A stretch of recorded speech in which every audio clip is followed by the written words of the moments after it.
কেমন আছো তোমরা? নিশ্চয়ই সবাই ভালো আছো। খিলগাঁও সরকারি উচ্চ বিদ্যালয়ের অনলাইন ক্লাসে বরাবরের মতো তোমাদের সামনে উপস্থিত হয়েছি আমি খন্দকার ইশরাত জাহান, পঞ্চম শ্রেণীর প্রাথমিক বিজ্ঞান বিষয় নিয়ে। পঞ্চম শ্রেণীর সকল ছাত্রদের আজকের পাঠে স্বাগত।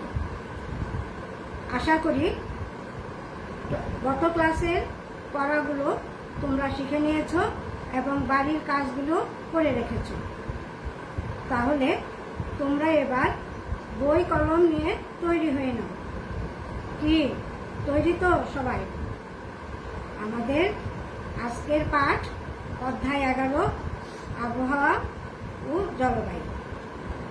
তবে চলো আর দেরি না করে এবার পাঠ শুরু করি।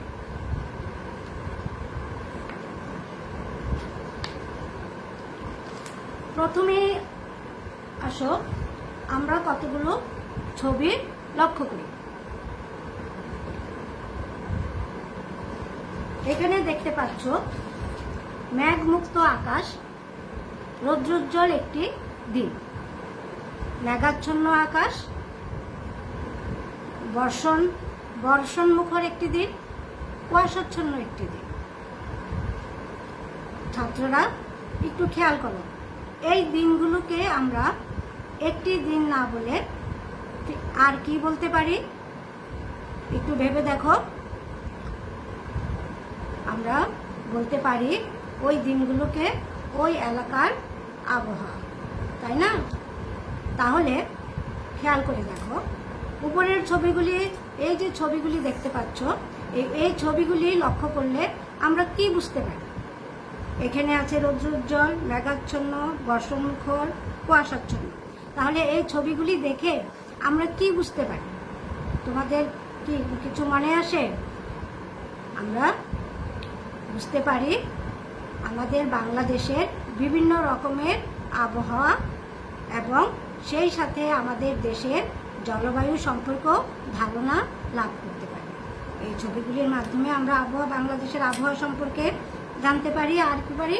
তার সাথে সাথে আমরা জলবায়ু সম্পর্ক একটি ধারণা লাভ করতে পারি।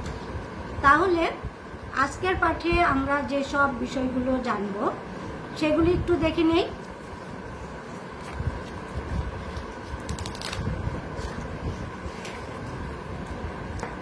আমরা জানব আবহাওয়া কি, আবহাওয়ার পূর্বাভাসের ব্যবহার বা কি কাজে লাগে সেই সম্পর্কে জানব জলবায়ু কি এবং আবহাওয়া ও জলবায়ুর মধ্যকার সম্পর্ক। আরও জানব আবহাওয়া ও জলবায়ুর মধ্যকার পার্থক্য। তাহলে চলো আমরা মূল পাঠে চলে আসি। এবার একটা ছবি দেখতে পাচ্ছ, এটি একটি দিনের বিভিন্ন সময়ের ছবি। লক্ষ্য করে খেয়াল করে দেখো আমি কি বলেছি একটি দিনের বিভিন্ন সময়ের ছবি। প্রথম যে ছবিটি আছে এটি হলো সকালবেলার ছবি। এখানে সূর্য উঠছে।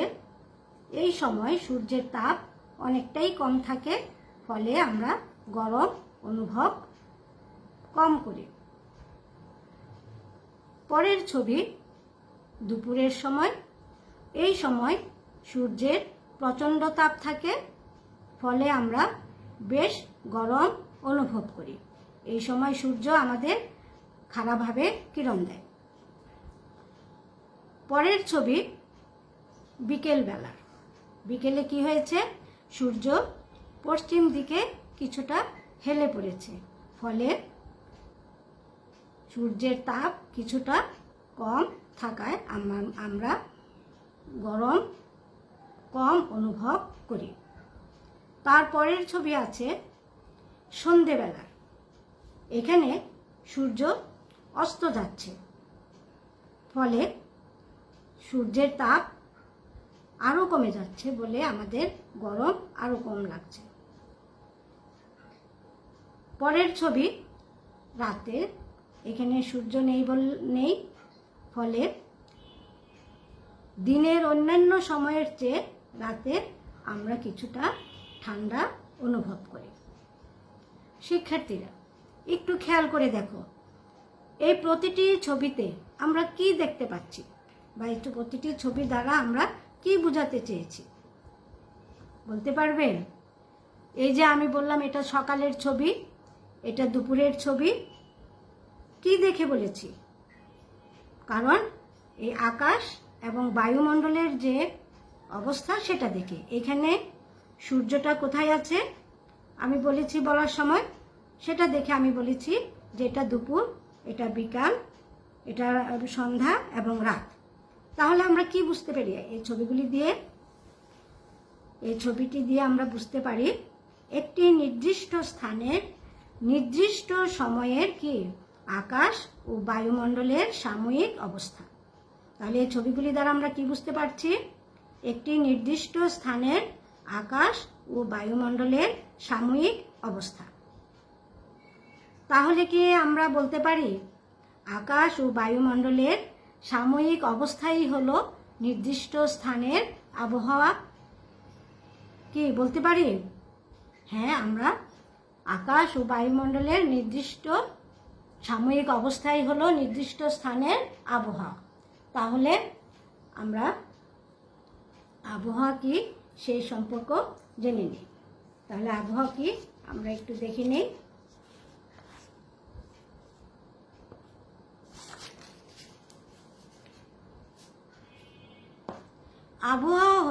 আবহাওয়া হলো কোনো নির্দিষ্ট সময়ে কোনো নির্দিষ্ট স্থান এর আকাশ ও বায়ুমণ্ডলের সাময়িক অবস্থা। আবহাওয়াটা কি?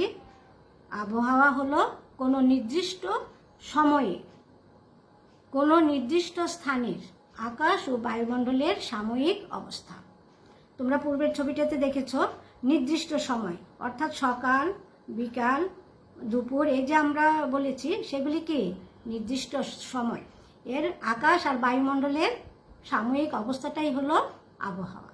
তাহলে সাময়িক অবস্থাটা কি তোমাদের একটু বলি। এই যে মনে করো তুমি সকালবেলা ঘুম থেকে উঠে দেখলে আকাশ পরিষ্কার, অর্থাৎ রৌদ্রোজ্জ্বল একটি অবস্থা, কিন্তু পরক্ষণেই দেখলে আকাশ কালো মেঘে ছেয়ে গেছে, তারপরে বৃষ্টির পর আবার সূর্যের দেখা। এই যে ক্ষণে ক্ষণে আকাশ ও বায়ুমণ্ডলের যে পরিবর্তন, এটাই হলো সাময়িক অবস্থা। আশা করি সাময়িক অবস্থাটা কি সেটা তোমরা বুঝতে পেরেছ। আর এটাই হলো আবহাওয়া। পাশের চিত্রটি লক্ষ্য করো, এটি সবাই চিনো এবং তোমাদের বইয়েও আছে। এটি আমাদের দেশের মানচিত্র। এই মানচিত্রে কি আছে একটু ভালো করে লক্ষ্য করো। এই মানচিত্রে আমাদের দেশের বিভিন্ন স্থান উল্লেখ করা আছে। আর কি আছে?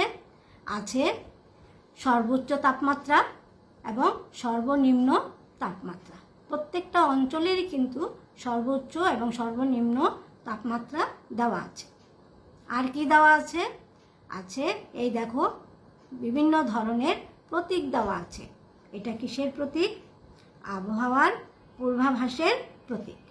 তাহলে তোমরা দেখো রংপুর অঞ্চলের সর্বোচ্চ তাপমাত্রা হলো 29.4 ডিগ্রি সেলসিয়াস এবং সর্বনিম্ন 20.4 ডিগ্রি সেলসিয়াস। আর আবহাওয়ার সংকেত বা প্রতীক কি দেওয়া আছে? রৌদ্রোজ্জ্বল, এবং তার পাশে দেখো সাদা মেঘ, তার পাশে কিন্তু মেঘটা আবার কালো করা আছে। অর্থাৎ এই রংপুর এলাকার যে আবহাওয়াটা কেমন হবে সেটা হলো যে রৌদ্রোজ্জ্বল, মাঝে মাঝে রৌদ্র দেখা যাবে এবং মাঝে মাঝে বৃষ্টি হতে পারে, এবং বৃষ্টির চিহ্নও কিন্তু দেওয়া আছে, তাহলে বৃষ্টি হতে পারে। এই হলো তাহলে আবহাওয়া অফিস এই যে প্রতীকগুলি আবহাওয়ার পূর্বাভাস দেওয়ার ক্ষেত্রে ব্যবহার করা হয়। তাহলে আমরা দেখলাম এবং জানলাম যে দেখো এখানে তাপমাত্রা আর এখানের তাপমাত্রা, অর্থাৎ পাশাপাশি দুটো অঞ্চলের আবহাওয়া একই রকম নাও হতে পারে। তা থেকে আমরা ভালোভাবে কি দেখলাম, তাহলে যে বিভিন্ন স্থানের আবহাওয়া দিনের বিভিন্ন সময় কি হয়, ভিন্ন হয়। এই দিনের বিভিন্ন সময় যে ভিন্ন হয়, এটার কারণ কি বলতে পারবে কেউ? একটু চিন্তা করো, দেখো। আমরা কিন্তু প্রথমে এইটার আগে একটা ছবি দেখিয়েছি। এটার কারণ হলো এই যে আমি সকাল, দুপুর, বিকেল, সন্ধ্যা এবং রাত আমরা কি দেখে বুঝতে পেরেছি? আমরা বুঝতে পেরেছি এই যে সূর্যের অবস্থানগত পার্থক্যের কারণে। অর্থাৎ সূর্য যখন মাথার উপরে খাড়াভাবে কিরণ দেয় তখন দুপুর, তখন আর সকাল হবে না। তাহলে আমরা বুঝতে পারি এই সূর্যের অবস্থানগত পার্থক্যের কারণে পৃথিবীর বিভিন্ন স্থানের, অর্থাৎ আমাদের দেশের বিভিন্ন স্থানের আবহাওয়ার ও ভিন্ন রকমের হয়ে থাকে। কারণ তাপমাত্রাও ভিন্ন হয়, সময়ও ভিন্ন হয়, সব হয়। সেটা কি কারণে? সূর্যের অবস্থানগত কারণে। তাহলে আমরা দেখলাম যে আবহাওয়াটা কি, এবং আবহাওয়া দুটি অঞ্চলের আবহাওয়া এক নাও হতে পারে। এবার আমরা জানব, মানচিত্রে আমরা দেখেছি আবহাওয়ার পূর্বাভাসের চিহ্নগুলি। তাহলে প্রথমে আমরা জেনে নেই, আমরা জানব আবহাওয়ার পূর্বাভাসের ব্যবহার, অথবা আমরা বলতে পারি আবহাওয়ার পূর্বাভাস আমাদের কি কাজে লাগে বা তুমি কিভাবে ব্যবহার করবে। আমরা অনেকভাবে এই কথাগুলো বলতে পারি। তাহলে আমরা প্রথমেই জেনে নেই এই পূর্বাভাস কথাটির অর্থ কী। এখানে একটি তোমাদের উদাহরণ দিচ্ছি। যেমন ধরো, তুমি আমাদের সিলেবাসে কি থাকে, ছুটির তালিকা থাকে। এই ছুটি দেখে তোমাদের পরিবার অর্থাৎ আত্মীয় স্বজন মিলে পরিকল্পনা করলে যে তোমরা শিশু মেলা অথবা চিড়িয়াখানায় অথবা জয়দেবপুর ন্যাশনাল, এগুলি একটা দর্শনীয় স্থান, তোমরা ঘুরতে যাবে। তোমরা নিজেরা রান্না টান্না করে কি করলে, গাড়ি ভাড়া করে যাওয়ার জন্য প্রস্তুত হলে। এখন তোমরা ওই জায়গায়, নির্দিষ্ট জায়গায় নামলে, কিন্তু হঠাৎ দেখলে বৃষ্টি এসে পড়লো। তখন তুমি কি করবে? তোমার ভালো লাগবে না?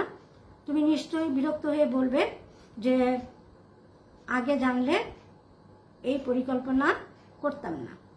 এই যে তুমি বললে আগে জানলে, এই আগে জানাটাই হলো পূর্বাভাস। বুঝতে পেরেছ? আর এই পূর্বাভাস যদি, আগে জানাটা যদি আমাদের আবহাওয়ার সংক্রান্ত হয়, তবে হবে আবহাওয়ার পূর্বাভাস। তাহলে আবহাওয়ার পূর্বাভাস বলতে আমরা কি বুঝি? অর্থাৎ আবহাওয়ার পূর্বাভাস হলো আবহাওয়া সম্পর্কে অগ্রিম বার্তাকে আমরা আবহাওয়ার পূর্বাভাস বলতে পারি। এই আবহাওয়ার পূর্বাভাস আমরা কি কাজে ব্যবহার করি তা দেখো, আমরা এখন জানব। তোমরা খেয়াল করে দেখো, এখানে এক ধরনের পোশাকের ছবি দেওয়া আছে, এখানে এক ধরনের, আর এখানের এক ধরনের। অর্থাৎ এই আবহাওয়ার পূর্বাভাসের সাহায্য নিয়েই কিন্তু আমরা আমাদের এই পোশাকগুলি কি করতে পারি, নির্বাচন করতে পারি। তুমি আবহাওয়ার খবরে জানলে যে আজ গরমের তীব্রতাটা আরও বেড়ে যাবে। সেই ক্ষেত্রে তুমি অবশ্যই কি করবে, সুতি কাপড় পরবে এবং একটু হালকা পাতলা কাপড় পরবে, ঢিলাঢালা কাপড় পরবে, যে এরকম। আর যদি জানলে শীতকালে যে না, শীতের তীব্রতা আরও বেড়ে যাবে, তাহলে কিন্তু তুমি আর এরকম কাপড় পরে শীতকালে বের হবে না। তখন তুমি কি করবে, এই জ্যাকেট অথবা গরম যে জামা কাপড়, সেটা হয় তুমি সঙ্গে রাখবে অথবা পরিধান করেই বের হবে।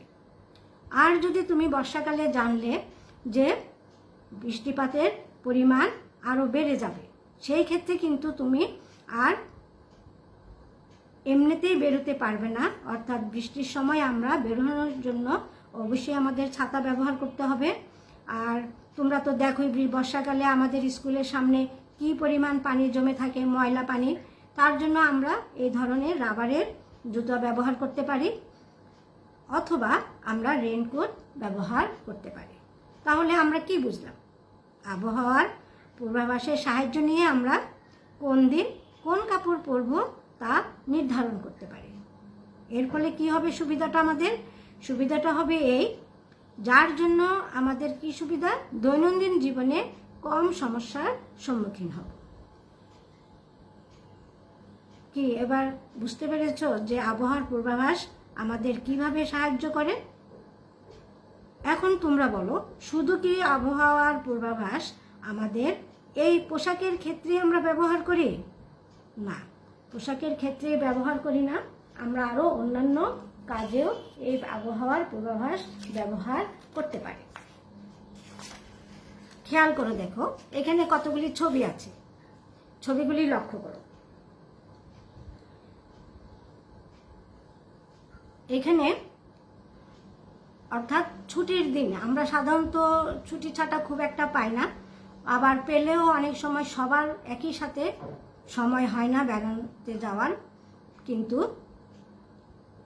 ছুটির দিনে যদি তোমাদের এমন সুবিধা পেয়ে বসে যে না সবাই মিলে কোথাও ঘুরতে যাওয়ার পরিকল্পনা, তাহলে কিন্তু মন্দ নয়।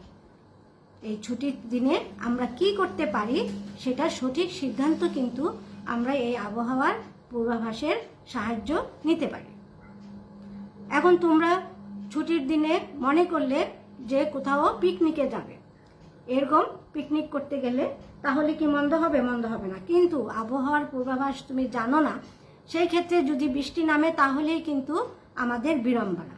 কিন্তু যখন তুমি দেখলে যে না আবহাওয়ার পূর্বাভাসটা জেনেই তুমি পিকনিকের দিনক্ষণ ঠিক করেছো, তাহলে কিন্তু আর সমস্যা নেই। তাহলে ছুটির দিনে যদি দেখো যে আমাদের বেড়ানোর সুবিধা আছে, তাহলে আমরা বেড়াতে যাব। আর যদি না আমাদের কোনো বেড়ানোর সুবিধা নেই, তাহলে আমরা কি করব? আমরা ঘরেই বসে থাকবো, ঘরে থেকে এরকম বৃষ্টি দেখতে থাকবো। কারণ বৃষ্টি দেখতেও কিন্তু মন্দ নয়, ভালোই লাগে। আর যদি মনে করো যে না তোমাদের স্কুলে আজকে কি আছে? পরীক্ষা, তাহলে তো আর ঘরে থাকা যাবে না, যাবে যাবে না। তার ফলে আমাদের যেহেতু বের হতেই হবে, সেই ক্ষেত্রে কিন্তু আমরা ছাতা অথবা রেইনকোট আর এরকম প্রস্তুত নিয়েই আমরা কি করতে পারি? আমরা আমাদের পরীক্ষায় উপস্থিত হতে পারি। তাহলে নিশ্চয়ই বুঝতে পারছো যে আবহাওয়ার পূর্বাভাস আমাদের দৈনন্দিন জীবনে কিভাবে সাহায্য করে। এটা ছাড়াও দেখো, আমি ছুটির দিনের কথা উল্লেখ করেছি এই কারণে, তোমাদের বইয়ে কিন্তু প্রশ্ন আছে ছুটির দিনে তুমি কিভাবে কি করবে, আবহাওয়ার পূর্বাভাসের সাহায্য নিয়ে তুমি কি করতে পারো। তো এই প্রশ্নটার কারণেই কিন্তু আমার এই ছুটির দিনের উদাহরণ দেওয়া। আর কি করতে পারি আমরা? আবহাওয়ার পূর্বাভাস বছরের কোন সময়ে আবহাওয়াটা কেমন হবে সেটা আমরা ধারণা লাভ করতে পারি। আর কি পারি? কখন বৃষ্টি হবে বা কখন রোদ উঠবে তাও কিন্তু আমরা এই আবহাওয়ার পূর্বাভাসের সাহায্য নিতে পারি।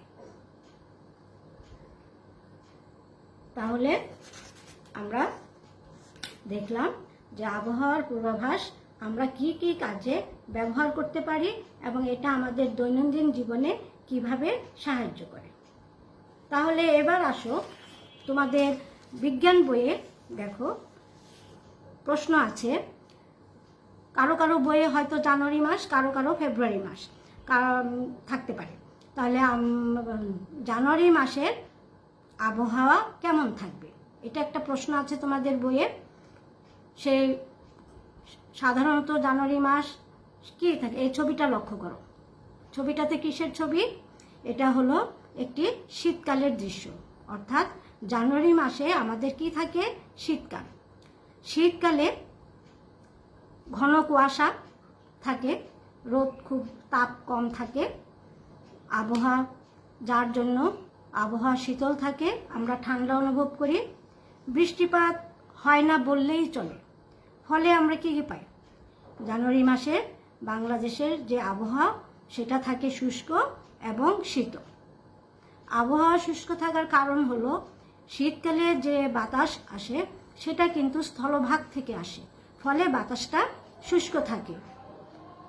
আশা করি তুমি বুঝতে পেরেছো। যদি যাদের বইয়ে ফেব্রুয়ারি মাস আছে তারাও কিন্তু আমাদের শীতকাল কিন্তু ফেব্রুয়ারির মাঝামাঝি পর্যন্ত থাকে। তোমরা একই কথা লিখতে পারবে। এবার দেখো, তোমাদের বইয়ে আরও একটি প্রশ্ন আছে যে আগামী বছরের এপ্রিল মাসের আবহাওয়া কেমন থাকতে পারে। তাহলে আগামী বছর, যেটা আমরা দেখি নাই, সামনে আসবে, এই আগামী বছরের আবহাওয়া কেমন থাকবে বলতে গেলে আমাদের এই বছরের এপ্রিল মাস কেমন ছিল সেটা কি করতে হবে, চিন্তা করতে হবে। এই বছরের এপ্রিল মাস ছিল প্রচণ্ড গরম, সূর্যের প্রচণ্ড তাপ ছিল, ফলে আমরা এরকম ছাতা ছাড়া বের হওয়ার কথা চিন্তা করতে পারতাম না। আর অত্যন্ত গরম হওয়ার কারণে নদী নালার পানি কি হয়েছিল, শুকিয়ে গিয়েছিল। তবে মাঝে মাঝে কিন্তু আমরা এরকম ঝড় বৃষ্টি দেখেছি, যেটাকে বলা হয় কালবৈশাখী ঝড়। কি বলা হয়, কাল বৈশাখী ঝড়। তাহলে আমরা আগামী বছরের এপ্রিল মাসটা কেমন হবে আমরা বলতে পারি। তাহলে আগামী বছরের এপ্রিল মাসের আবহাওয়া কেমন হবে, শুষ্ক থাকতে পারে, আবার মাঝে মাঝে কালবৈশাখী ঝড়ও হতে পারে। তাহলে আমরা এটা বলতে পারি যে আগামী বছরের এপ্রিল মাসের শুষ্ক আবহাওয়া থাকতে পারে, তবে মাঝে মাঝে কালবৈশাখী ঝড় হতে পারে। এবার তোমাদের মনে প্রশ্ন আসতে পারে, আমরা কিভাবে অনুমান করতে পারি। তাহলে এটা আমরা অনুমান করতে পারি এইভাবে যে আমাদের পূর্ব অভিজ্ঞতা আর হলো বহু বছর ধরে আমরা এপ্রিল মাসের আবহাওয়া শুষ্ক এবং কালবৈশাখী ঝড় হতে দেখেছি বলে। তাহলে আমরা পূর্ব অভিজ্ঞতা এবং যা আমরা থেকে এই ধারণাটা করতে পারি। তাহলে তোমরা বুঝলে যে আগামী বছরের এপ্রিল মাস কেমন যাবে, জানুয়ারি মাসের আবহাওয়া কেমন থাকবে। আরেকটি প্রশ্ন আছে তোমাদের বইয়ে যে তোমাদের বছরের কোন সময়টা তুমি পিকনিকের জন্য বা বনভোজনের জন্য বাছাই করবে। তোমাদের যদি এরকম প্রশ্ন থাকে তাহলে কিন্তু তোমাদের প্রতিটি ঋতুর সঙ্গে কি করতে হবে, তুলনা করতে হবে। কিন্তু প্রশ্নে এরকম না দিয়ে এরকম দিতে পারে, জানুয়ারি এবং জুলাই মাসের মধ্যে কোন মাসটিকে বনভোজনের উপযুক্ত মনে করো এবং কেন। তাহলে কি লিখবে, তাহলে আমরা লিখব প্রথমেই যে জানুয়ারি এবং জুলাই মাসের মধ্যে জানুয়ারি মাসটিকে আমরা বনভোজনের জন্য উপযুক্ত মনে করি। তার কারণ বাংলাদেশের বর্ষা শুরু হয় জুনের মাঝামাঝি এবং শেষ হয় আগস্ট মাসে। তোমাদের বইয়েই লেখা আছে, দেখবে বাংলাদেশের বর্ষা শুরু হয় কখন, জুন মাসের মাঝামাঝি থেকে আগস্ট মাসে শেষ হয়।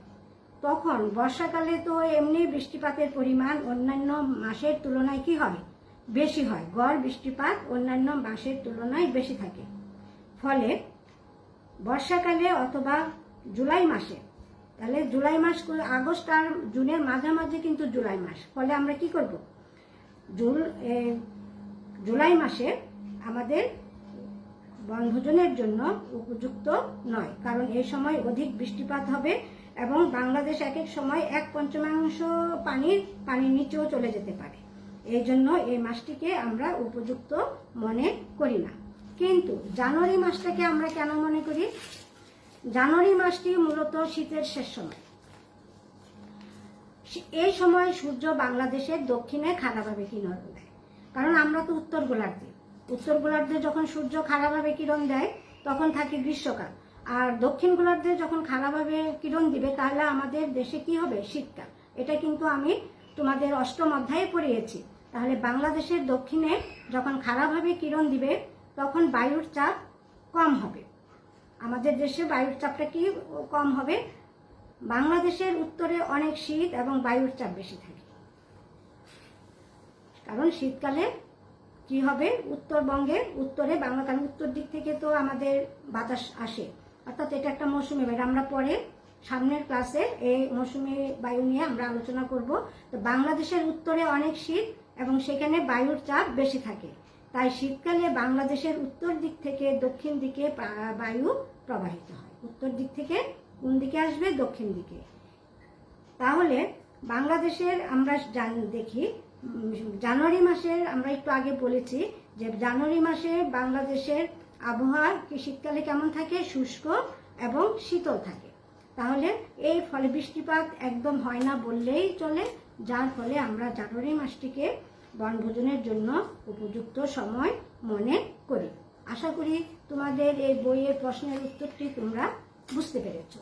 এবার আসো আমরা দেখি আরেকটি ছবি, অর্থাৎ বাংলাদেশের যে ষড়ঋতুর দেশ, সেই 6টি ঋতুর প্রকৃতির কিছু দৃশ্য দেখি। কারণ 12 মাসকে 6টি ভাগে ভাগ করা হয়েছে আমরা জানি। সেই প্রথমে আছে গ্রীষ্মকাল। গ্রীষ্মকালে কি হয়? প্রচণ্ড তাপ, তার দৃশ্য।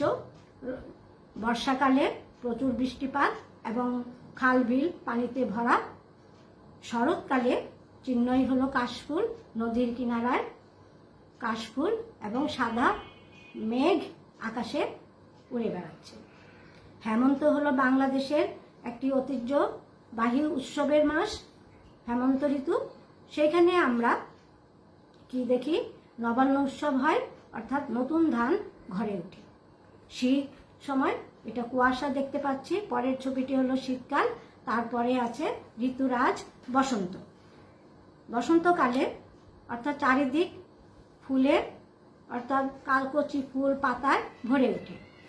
তাহলে তোমরা লক্ষ্য করো, তোমরা কি কখনো গ্রীষ্মের পরে শরৎ অথবা শরতের পরে বসন্ত এরকম ঋতু আসতে দেখেছো? না, কারণ আমরা কখনোই ঋতুগুলির আবহাওয়ার যে পরিবর্তন, তা সব সময় আবহাওয়ার কি হয়? একটা ধারাবাহিকভাবেই আসে, পরিবর্তন হয়। ফলে একটা নির্দিষ্ট ধারায় আবহাওয়া পরিবর্তন হয় বলে ঋতুগুলোও কিন্তু ধারাবাহিকভাবে চক্রাকারে আসে। এই ধারাবাহিকতাকেই বলা হয় জলবায়ু। তাহলে আমরা জলবায়ু কি সে সম্পর্কে একটা ধারণা পেলাম। তবে আমরা দেখি ভালোভাবে জলবায়ুটা কি, বা জলবায়ু বলতে আমরা কি বুঝি। খেয়াল করে দেখো, জলবায়ু এখানে 1 বছর, 5 বছর, 10 বছর, 15 বছর এবং 20 বছরের ছবি দেওয়া আছে। এবং এই যে এগুলি দেখতে পাচ্ছ, এগুলি হলো আবহাওয়ার প্রতীক। তুমি খেয়াল করে দেখো, প্রতিটা ঘরের প্রতীক কিন্তু একই রকম আছে। তাহলে আমরা কি বুঝি? বহু বছরের আবহাওয়ার এই গড় অবস্থাটাকেই আমরা বলি, ধারাকেই বলি জলবায়ু। এই যে আবহাওয়ার 1 বছর থেকে অর্থাৎ 20 বছরের মধ্যে যে গড় অবস্থা, সেটাই হলো জলবায়ু। তাহলে জলবায়ু কি আমরা জানলাম। তবে জলবায়ু আসো আমরা জলবায়ুর সম্পর্কে একটা সংজ্ঞাতে আসি। কোনো স্থানের আবহাওয়া পরিবর্তনের নির্দিষ্ট ধারাই জলবায়ু, অর্থাৎ কোনো স্থান এর বহু বছরের আবহাওয়ার গড় অবস্থা। আমরা আগেই দেখেছি নির্দিষ্ট ধারা জলবায়ু, এবং অথবা আমরা এই দুইভাবেই বলতে পারি। তাহলে আবহাওয়া এবং জলবায়ুর মধ্যে একটা ঘনিষ্ঠ সম্পর্ক রয়েছে। যেমন প্রযুক্তি এবং বিজ্ঞানের মধ্যে সম্পর্ক রয়েছিল। আবহাওয়া ও জলবায়ু কিন্তু এক নয়, তবে এদের মধ্যে ঘনিষ্ঠ সম্পর্ক। তার কারণ হলো আবহাওয়ার উপর নির্ভর করে আমরা জলবায়ু নির্ধারণ করতে পারি, আবার বছরের কোন সময় আবহাওয়া কেমন থাকবে সেটা আবার আমরা পূর্ব অভিজ্ঞতা বা জলবায়ুর ধারণা থেকে অনুমান করতে পারি। যেমন ধরো, আচ্ছা জুন মাসে বর্ষা ঋতু শুরু হয়, এটা কিন্তু আমাদের জলবায়ুর ধারণা থেকেই আমরা এই কথাটা বলেছি। তবে বৃষ্টিপাত কবে শুরু হবে তা নির্দিষ্ট করে বলা সম্ভব হয় না, কারণ প্রতি বছরই বৃষ্টি শুরু হওয়ার সময় পরিবর্তন হয়। তার কারণ আবহাওয়া সবসময়ই পরিবর্তনশীল। আশা করি জলবায়ু এবং আবহাওয়ার মধ্যে কার সম্পর্ক তোমরা বুঝতে পেরেছ। এবার আমরা চলো, আমি বলেছিলাম যে আবহাওয়া এবং জলবায়ুর মধ্যকার পার্থক্য জানবো, কিন্তু আমাদের সময় স্বল্পতার কারণে এটি আজ পড়ানো পাঠ আলোচনা করা গেল না। সেটা আমি সামনের ক্লাসে বলবো। তবে তোমাদের বাড়ির কাজটুকু লিখে নাও। আমাদের দৈনন্দিন জীবনে আবহাওয়ার পূর্বাভাস কিভাবে সাহায্য করে? 2 নাম্বার প্রশ্নটা বাদ থাকবে। এটা কারণ যেহেতু আমাদের পড়ানো হয়নি, সেজন্য আলোচনা করা হয়নি, সেজন্য এই বাড়ির কাজটুকু বাদ। তারপরের 2 নম্বরে তোমরা লিখবে বছরের কোন সময়টি বনভোজনের জন্য উপযুক্ত এবং কেন। তোমরা এই দুটি বাড়ির কাজ করে রাখবে। আশা করি আজকের পাঠ তোমরা পরিষ্কারভাবে বুঝতে পেরেছ এবং কোথাও কোনো সমস্যা নেই। আর যদি থাকে ভিডিওটি টেনে দেখবে, বুঝবে, শুনবে, আর বইটা পড়তে হবে। প্রিয় ছাত্ররা, বইটি অবশ্যই সর্বপ্রথম আগে প্রাধান্য দিতে হবে, তাহলে তোমাদের বুঝতে সুবিধা হবে এবং আমার বোঝানোটা তোমাদের কাছে সহজ মনে হবে। আজকে এই পর্যন্তই। এতক্ষণ আমার সাথে থাকার জন্য তোমাদেরকে ধন্যবাদ। ভালো থেকো, সুস্থ থেকো এবং সাবধানে থেকো। আল্লাহ হাফেজ।